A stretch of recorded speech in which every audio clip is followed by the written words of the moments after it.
Welcome to Culture Before Content.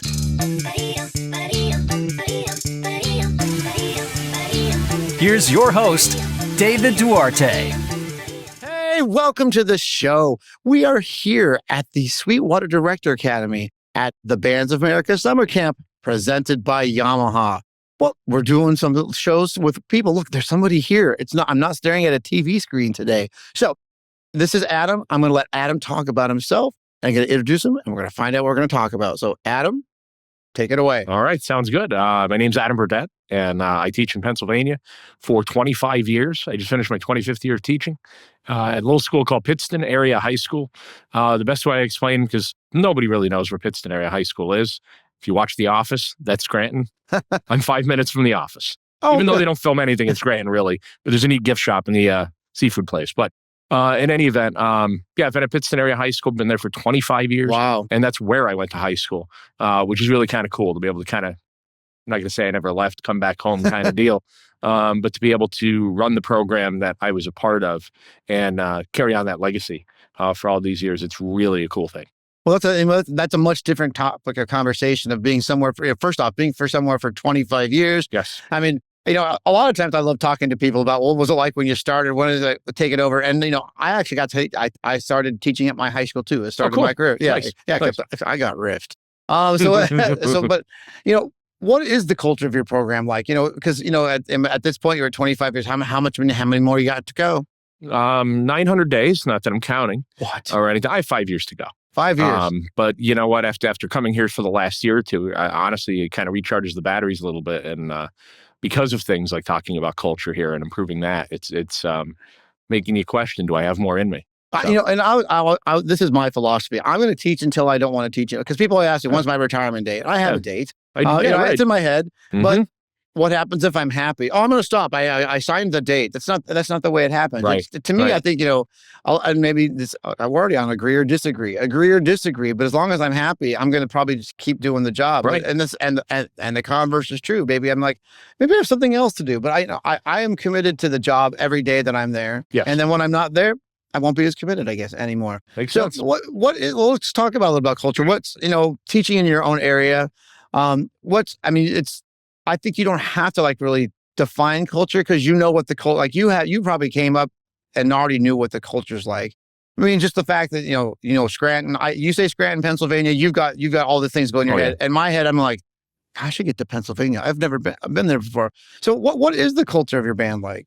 The culture of my band is certainly very positive, and I feel like that's something that I'm not going to say I had to work at, but I had to work at. Because, there was certainly a culture when I was there and in the band. And then we all want to change the world as young band directors, of course. But, coming in, it's like, well, what can I do better? What can be changed? And one of the biggest things for me, especially recently in the last year or two, is I'm not quite at the get off my lawn age, but I have been set in my ways for quite a while. And, things like student leaders, for example, right. are not things I really use because we're a smaller program. And I'm like, oh, that's just what I need is a bunch of kids on a power trip. And it's actually the folks here last year when I was here really kind of gave me some great ideas to institute that. And I thought we had a positive culture to begin with, but I think it's improving now as I'm seeing the value of being wrong. And seeing that was I had my reasons, right. But just to see the value in, wow, these kids really like this program to begin with. Now I see they're liking it even more because they feel like it's more theirs. And I always tell them it's your program, but I'm like, boy, I guess I got to preach that.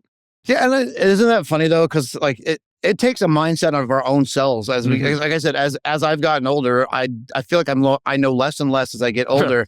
And what you come to these camps like this, you talk to people, you get ideas, and heaven forbid you try something that and again, dang it, that worked. Why wasn't? And then maybe the question becomes, why didn't I do this? Why wasn't I doing this before? But that's just it. If you're happy in your job and things are going well, what's probably one of the hardest things we have to do as human beings? Change. Yes. And so, what advice do you have for us, like being somewhere for so long and still embracing change? Yeah, I think I can speak from my experience and say, I think it's just to not be afraid of it. And that's probably one of my biggest, I'm not going to say downfalls, but that was just one of my habits. I just we'll keep it consistent. Things are well. Why would I change it? It's like, wow, you mean they could be better? and kind of go from there. Just the fear of the unknown. You know what? Take that dive. I mean, especially if you're, you know, going to be somewhere for a while. I'm like, okay, well, if something doesn't work, I'm still part of the implementation to, you know, okay, well, let's get out of that and find something else that does work. Whatever change it might be, you know, whether it's simple as having a student lead or how we sit in our chairs playing an instrument. I mean, you know, could be anything. I've always been that person though, when I see something, you know, that I'll try to absorb it. And then, you know, again, you can't always do something the same way somebody else does it. So you have to kind of like make it your own. And that's where I've been, you know, fascinated. Because I'll be honest, I know the date, I know the time, I know the band, but it was hearing another band doing this perfect crescendo with a marching band outside, and there was 80 some students. It was like a small band, and that crescendo ended, and I'm like, that sounds like a 300 piece concert band. And it changed me because like the lights went off. That, man, I've been doing something wrong, and then that pursuit of trying to chase it. So let's talk about that change. So like you've been at the camp. Any ideas from this year's camp, or have you know picked up anything? Oh my goodness, absolutely. You know, to say something specifically. No, it doesn't have to be specific. It could be general, I'm not entirely sure, but I could tell you that even from last year, being here for something so remarkable, and the line I keep using, and anybody who cares to listen, this changed my life. And I know that's a pretty big comment. Hey, you get the goosebumps going a little bit. Only we get that sometimes. But going to a Bands of America competition as a spectator 2 years ago, just giving a little background, kind of got me on the way to, okay, now I signed up for a show. Now, hey, here's this Director Academy. Come check it out. And I'm like, holy cow, I don't go to that show. I'm probably still going along. And I'm going along fine. Don't get me wrong. But there is zero ego here. And there are people here who've, you know what? They've earned the right to have an ego, but they don't have it. And they talk to you, and they're not just like, well, here's what you should do. They want to know what you do first and figure out what wisdom they could give you to help you along the way for your program. I mean, I talk to directors who have 300 people in their program. I have 40. They're still going to help me out. They're still going to have some suggestions. Now, am I going to implement them differently? Yeah, maybe a little bit, of course. There's no doubt about that. But it's just very impressive to... the whole section leader idea was a one-on-one meeting here. And it was nice to then meet with her again this year, Courtney Allison Mills. She's like, so how'd that go? And it was like, you were right. But at the same time now she's like, okay, now let's try this. And we'll talk again next year and see how that went. So it's just wonderful advice and wonderful connections. It's funny you say Courtney, because we met doing this last year. Oh, okay. And so, and I had actually had dinner with her last night. And I always say, that woman has a brain that's unlike anybody else's. Yes. And if you ever get a chance, maybe you can go watch last year's podcast on it. She thinks things are different. I'm not an attendee at the camp, but I pretend I am. I'll just talk to anybody. And I learn. I don't think people even know. You start talking, you just pick up conversations, and like all of a sudden you get an idea, and then all of a sudden it's like, I think I might try some of that stuff. Absolutely. So, absolutely. Going into next year, got any thoughts going into your next year with your program? Absolutely. I mean, being new to, as weird as it sounds, because everybody is section leaders, we talked about that. As weird as it sounds, I'm like, okay, well, what more can I give them now? And getting some ideas on how to expand those roles. And you know what, the week is a blur because so much happens. But to hear the term culture, that's a biggie. And here we are talking about it.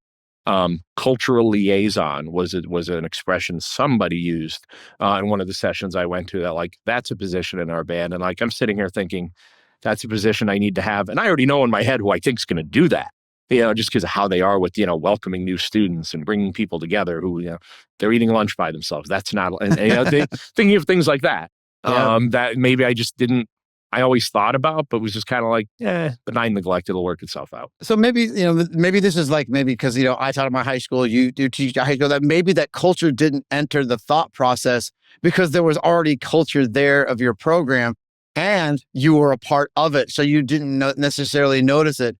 And now, and so now maybe now that you've been doing this for a little while, that now you're seeing that now it's more on the culture you want to leave behind, maybe? Yeah, I think that has something to do with it as well. And I mean, not to get too long-winded, my situation was a little bit unique because even though I'm there 25 years, I had a break as the marching band director, kind of a separate thing. So I was director for 10 years. I wasn't for 8. Now I'm in like my next 7, so to speak. And I'm like, wow, I learned a lot about being a band director when I wasn't a band director. And I was fortunate to get that second chance to be like, okay, what's going to happen this time around? My first time around, we won a boatload of trophies. Culture's better now. We've very rarely lost a competition in those first 10 years. Me and the kids have more fun now. Yeah, but because of the culture. Again, that goes back, maybe that goes back to the whole competition conversation. Yeah. I always, and I think that's something that in my brain, I was like you, I got to win mindset, because I think that's what I don't know what we're taught, but it's just the way it feels. You got to go, I always say first place, superior rating, whatever it is, that gets ingrained into you. I don't even know when. I just think it was always there. Yeah. But I was so about that when I was a young teacher, and now I'm about.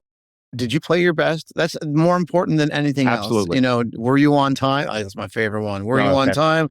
And are we doing all the right things? But that's what I'm saying is how we define culture is unique. And that's why I think I love the word, because culture of your program and my program are probably very different. Probably. And you know what? It's probably extremely similar at that exact. And so maybe that's, I would love to hear from your program I always want to think, I would love to get interview somebody. Yeah. Now you go outside and start bringing your kids. Yeah, right. Absolutely. Because I always think, what do you think your kids would say the culture of your band is like? I think they would largely be positive towards it. And one of the things I like to do when a new season starts is just have a meeting with our returning members. And hey, let's close the book on last year. Open the book on this year. And even this year, I just kind of sat them down. I'm like, okay, I said, it could be any answer in the world you want. I'm like, what worked last year? What worked last year? I want to hear from you. And, I love the flag we use in the club. Okay, great. What else? And one of them was like, I really love the structure and just the attitude of all the kids here. And that was the one that first of all, that's a great kid. Second of all, that's an even greater answer, because if the kids feel it, there's your win. I mean, that's your banner. Yeah, and sometimes I always forget, when you talk to your own students, sometimes you get just the best sage advice from these kids. Because I think maybe let's go back to the younger thing. I think when I was younger, I didn't listen very good. Were you a good listener? I'm going to pass on that one. No. Okay, but that's what I'm saying. Yeah. I think that's one of the things I value now more than anything. It's not the competition or winning. It's the experience. I value the experience. Absolutely. In doing it. Because how many times have you gone to a marching band festival? It's not like, you've got a preconceived notion, and now you probably have different. Maybe it goes back to this. Have your expectations of your band changed? Oh, absolutely. I think a little bit. Well, yes and no. I think it has from a standpoint of maybe where we're placing, maybe where we end up at a championship at the end of the year. But we truly embrace that idea. If we get off the field and we as a group talk about, hey, what just happened? Do we feel good about that? And when they say yes, I'm like, whatever that dude on the microphone announces in 4 hours with a number at the end of it, I'm like, remember, that doesn't matter. And we talked about here, we have times they come off the field and as a staff, we're like, wow, they nailed it. And they're like, yeah, we don't feel good about it. We're like, wow, they did good and they're hungry. I talk about that a lot too, because you could go off and get, say an excellent rating, and it might have been the best performance those kids have ever done. And it just might be, again, that's the part of building and growth. Because, here I am, 36 years into teaching, and I've just finished my first year to school. My expectation, and it goes back to expectations. Yeah. I think what experience has taught me is I now can see where it's going to go, and I already know where it's going to go. Gotcha. Back when I was young, I was like, well, let's see where this is going to go and everything. Yep. But let's try this. What are some of the things that have changed? What do you feel like you've changed the most personally over the years? Wow, that's a great question. Deep question. Yeah, that's a good one. In regards to just my approach, just like what's changed in you as a director over the years? Boy, there's so much, but then you have to try to put it into words. And I think it's just really not that we didn't always want the kids to do their best, but that the number mattered more than the performance. And that transition to, does that number really matter? And I learned that especially in those years in between. I started judging, and I'm like, people would come at me, and I'm like, why are these people regarding their success on what I just said into a recorder for 8 minutes? That doesn't seem right. And that also changed my mindset to we need to be us. We need to be us and do the best we can be. Yeah. And I always tell my kids, as long as we're not finishing in 6th place out of 5 bands, we're doing all right. Right. But sometimes I'll yell at the kids, you guys are earning 6th place today. I'm kidding, but it is funny though how the we care about the numbers, but we don't. There's always going to be that little bit that cares about the numbers, but I'm not competitive. What are we talking about here? Not at all. But I mean, all the things hung on the wall. But at the same time, it's like, it is kind of interesting that the more positive years for the kids from a cultural standpoint, you know what, those placements are a little bit higher usually because they're just loose and relaxed. They're like, yeah, we're going to do our thing. I had to learn that when I was young too. I had to learn that how I was being for the band before anything. Yeah. I was actually causing stress for the kids because I was so uptight. And then finally, I'm like, you guys are going to do great. Yeah. It's going to be amazing today. You know, and I think that's just a lot. Maybe there's more psychology going in. Maybe it's the psychology of band over time that's changed. Could be. I don't know, because I think back to culture. I was talking to a friend about, I don't think culture of the band has that much to do with it. I'm like, I think culture of the band, this is agree to disagree. Sure. I think the culture of the band is everything. I think even if you don't acknowledge it, there's a culture. Yeah. Yeah. Like, and so like, here's one of my final questions, but we got plenty of time, is what legacy do you want to, what do you feel like your legacy and leaving things behind? What do you want to leave behind?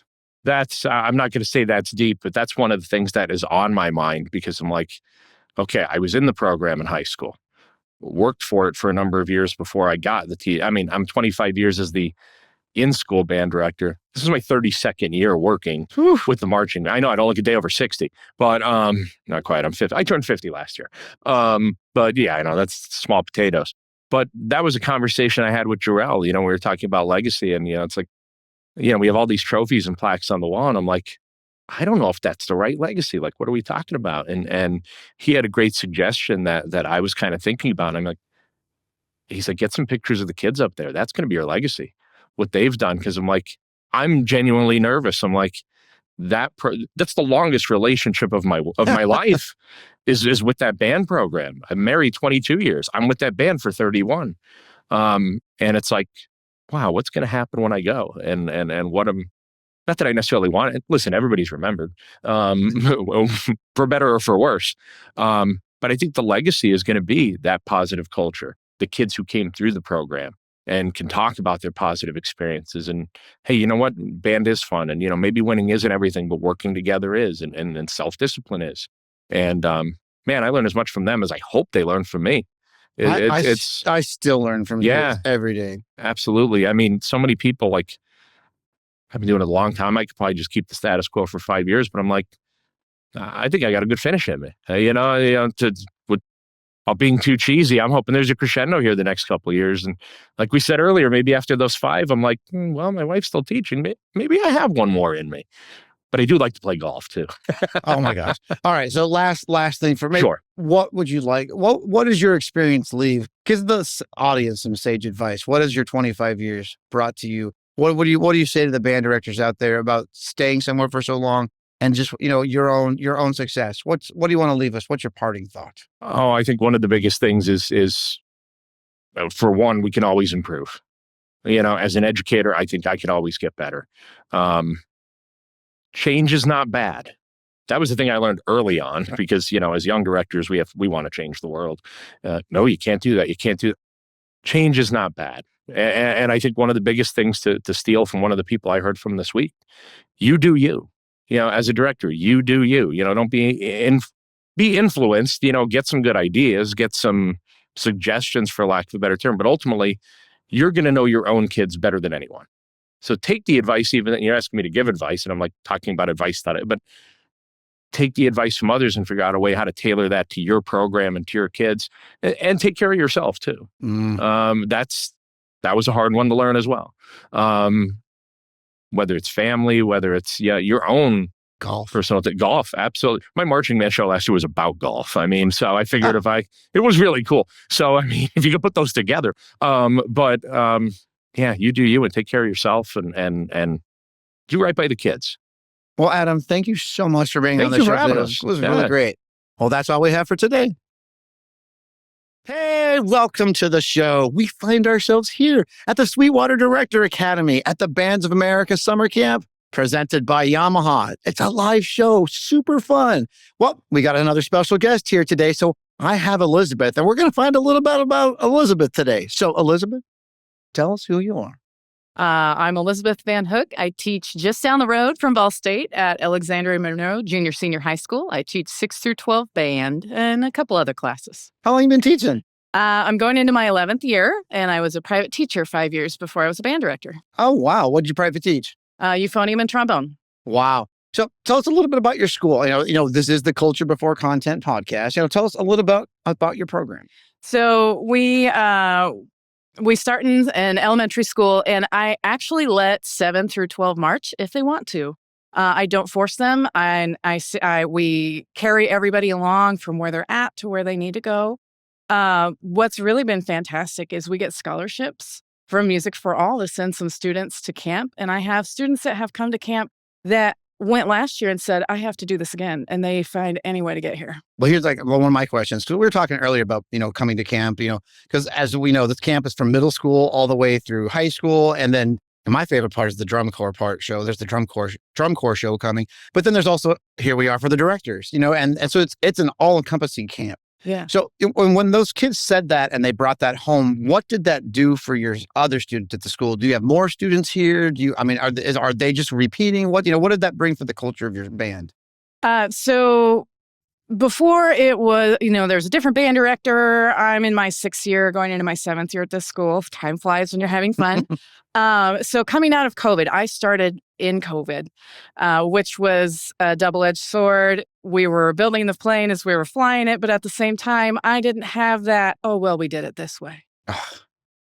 But, it takes time to make that program yours. So what was really neat about sending kids to camp is they became more mature. They understood how their actions and what they did, what they believed, affected the band. So now I really have these student leaders that I can trust because I'm a one-woman show. I'm lucky to have a guard instructor. So I really rely heavily on those student leaders. And they just bring a lot of different things to the table from what they've learned here. Yeah, and how does, and talk about the student leadership at your school. I mean, you have a purposeful student leadership. What kind of leadership do you have? So we start with our marching band. We have 31 in our marching band. We're small, but I have 2 drum majors. I have a field commander and I have a conductor. One time we did a little bit of switching around. That was fun. But what's really neat is that they know, without talking about it, I just learned this in a session, being more intentional about what they bring. But they have brought maturity. They've brought clarity to the ensemble. They know when something needs to get done. And we debrief at the end of every rehearsal. So each student is able to say, those student leaders are able to say, this is where we're at. This is where we're not doing so well. Come talk to us about that. We're here to support you. So I think leading from the back and not leading from the front is a really positive thing that they've learned. Well, you just said something that sparks me because I think, all of us sometimes are perfectionists. And like when the kids said, this is things that we don't do well. I think that honesty has to be in every program. Because I was talking to somebody yesterday and we were talking about how do you learn? And I said, I actually learn when I can't do something or what I perceive as failure. And I was talking about how I talk to my principal. If I'm doing something and I do it poorly, I'm giving you 100% just to get that 1%. And the next time when I go again, I'll probably be like 2 or 3%. But I will constantly be bothered by what I can't do. Yes. But I'm constantly trying to improve it. And so I was wondering if that's the kind of the mindset that the kids have when they say those kinds of things. I hadn't thought of that, but that is something that I will be taking home to my students. I know in my own teaching, that has absolutely been a huge thing. I can't teach my primary instrument as well as I teach the one that I struggle with the most. So absolutely something I want to bring home to them. Honestly, we just spoke about unconsciously competence in our last session. And I think that has happened a lot with the kids. They don't realize that that's something that they struggle with, but that is their focus. Do the kids take ownership like in your program? And so what is that? Talk about the student ownership that you have in your program. It starts from leaving a clean space, taking care of your items.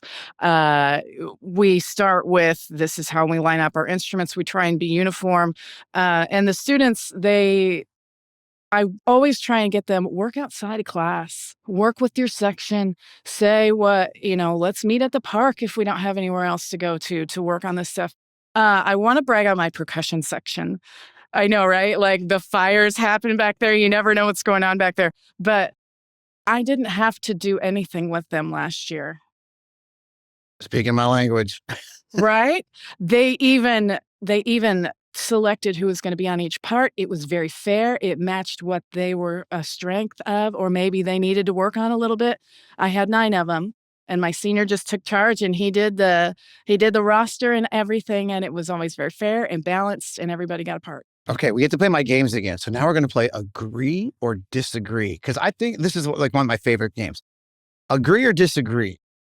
When the students take the ownership, whether it's professional or not, it goes a little bit better. Agree or disagree? Agree. Yeah, and Agree. I now agree or disagree. Most band programs let students take ownership. Agree or disagree? Disagree. Oh my gosh. You know, I have to, now I got to process this, because I think that's what it is. We always talk about what we think others do, and this is the administrator in me. And then we talk about what we do, and this goes back to what I've learned. I've learned that I don't know anything, but I keep getting at it. Student-led came about year 15 for me. I used to be the micromanager. I used to make the band sound good. I used to rehearse. I used to tell the clarinets that's a B flat, rather than saying, hey, why did I stop? But I am big, and I actually, maybe to a fault, I believe, and this might be another agree or disagree, I believe if the students run the band through my guidance, it'll be stronger than the band that I teach them. Yes.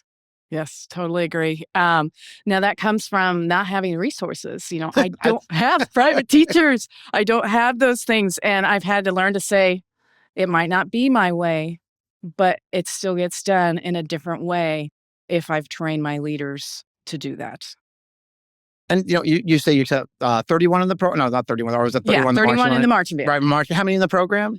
About 60. So, you know, I think, you know, a lot of times we look at band programs and we always notice the bands that have 200, 300, but then I meet people that's how many people they have in the school. So it's kind of hard to get the band that big. Do you have any advice for teachers out there who are teaching at a smaller band? You know, sometimes you have to build a band program from there. Talk about what COVID did. You know, sometimes it decimated a lot of band programs, and we're just now seeing them start to come back to normal size. You know, I figured it's going to take 13 years of education, you know, kindergarten through 12th grade before we see everything back together. What are we on, year 5? We're going on year 6 after COVID. So I figure we got another six years to go. But do you have any kind of advice for teaching a small program, or like, what are the things that you've noticed by teaching a small program? You know, what are the cultural differences from teaching a small program? Sure. So we're also 50%, over 51% Title I, Right. free and reduced lunch. So there's a resources component. But the biggest thing is getting in front of those students. First of all, connecting with your music teacher, if you have one.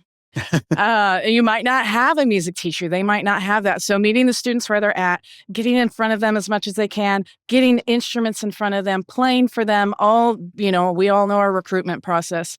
But if you can, I found at my first school, I actually taught 5th grade general music. And now we're getting somewhere. Yeah, my evil plan was to have it instrument based, because the teacher that taught that, she was actually a 2nd grade teacher.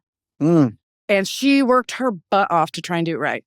But, you know, you and I, we could throw in a quick music lesson, but she just doesn't have those tools. Right.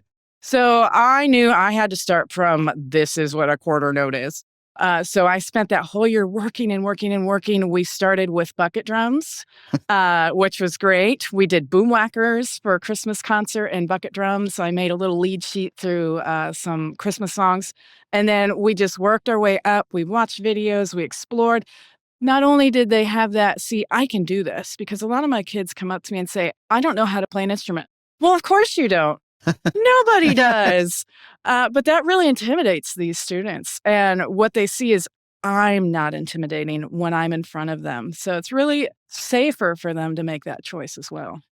So this is my thing. I taught general music. That was the very first thing I did in 1990. I taught general music at a private school because I was in college at the time. But those skills, and I think a lot of band directors are scared of general music. Yeah. And I don't know why. Actually, I do. The kids are scary. I'm kidding. They're not scary. But that concept, though, of taking somebody who may not be interested, I think that's maybe the hard part, is that when you're in general music, you have every kid. It doesn't matter whether they're interested in music or not. They are going to learn music.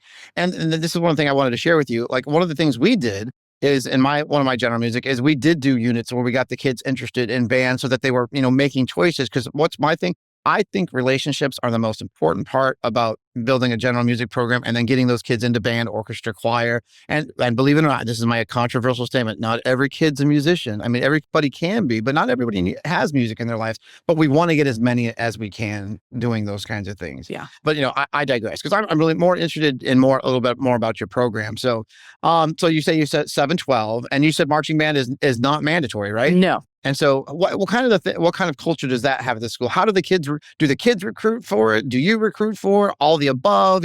How do you build it? So, of course, I can say to them, I'm blue in the face. I think you're going to be great. You're going to love it. But they're not going to believe me. I'm just the band director. I'm supposed to say that, right? They think, well, you want me to march because you want numbers. But no, I do. I am intentional, but they don't know that. So my biggest recruiters are the students. I actually had 2 students join this year that joined at the very last minute because of my student leadership. Just whatever they said to them, hopefully it was positive, and it got them to do it, and they seem to be thriving. So I'm really excited. What about the other parts of your program? What's your concert band? Do you have a jazz band? Do you have all the moving parts? All the things, Yep. Yes. So Indiana, we have to play the basketball games. What? Why would we do What? that? Basketball?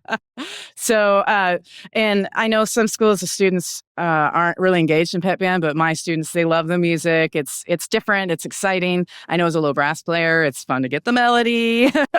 But I start with the pep band.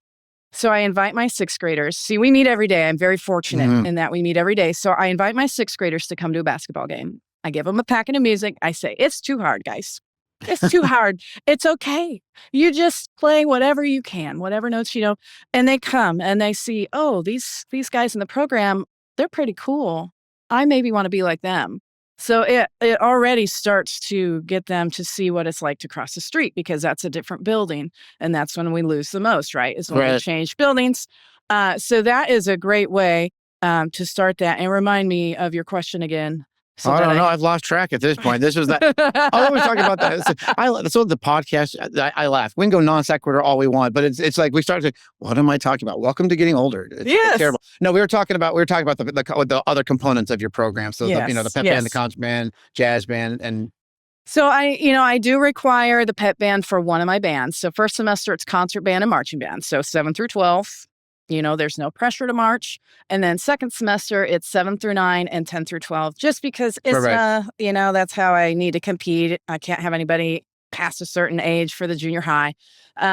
So I require the top or the most engaged band to do that. So that would be my 10 through 12. And I say, you're all welcome. I would love it if you all came every time. It's so fun. And then when we do, they go, oh, yeah, that is great. So we do pep band. I have a jazz band that meets once a week. You have to pick. It's hard for me because you have to pick music for your ensemble. So we're always at that very easy level. And, I have students in that jazz band that are Group 1 all-state players. Right. Trying to keep them engaged. And that comes back to culture. Are you a leader or are you just out here being excellent in your own bubble? Well, it's funny you say that, because and this is my name drop of the day. I was actually talking to Richard Saucedo today. And I'm always engaged in getting him to say, hey, tell me something to play that's yours, that, because I want something special from him. I asked him an opinion, and this is that whole thing about the once a week jazz band. I said, true or false, band directors typically overprogram their bands. And he's like, oh, true. And then I said, why do we do that? Because I was telling him, because I want to program for my first concert, but I'm going to back down the level. And I know there's band directors out there. So if you're a different opinion, that's fine. That's cool. But I know to start at a certain level. And because I have to find where I'm going to see these kids. Like when I get my freshmen, I don't know where they're at. And I want to start. So I'm going to start, I'll start grade 2, 2.5, sometimes 3.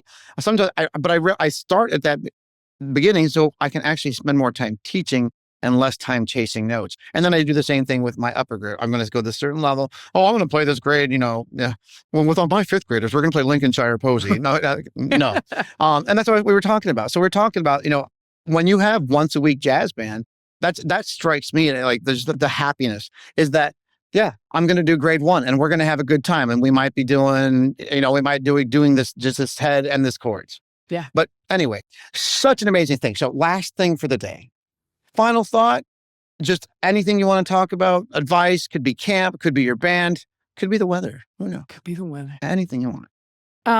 I think it's important. I ran into a first year. Well, she's going into her first year teaching this year, and I feel like I'm a lot sometimes. In my other jobs, I've had people quit because of that, but I am who I am. And I want to shout out to my last session director. He talked about authenticity as who you are. And I'm going into year 11 as a band director, and I feel like I finally am starting to hit that.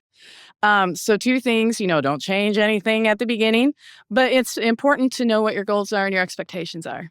We have to have mission, we have to have vision, and we have to know what our values are. Yeah. Well, awesome. Well, thank you for being on the show today. Well, thank you for having me.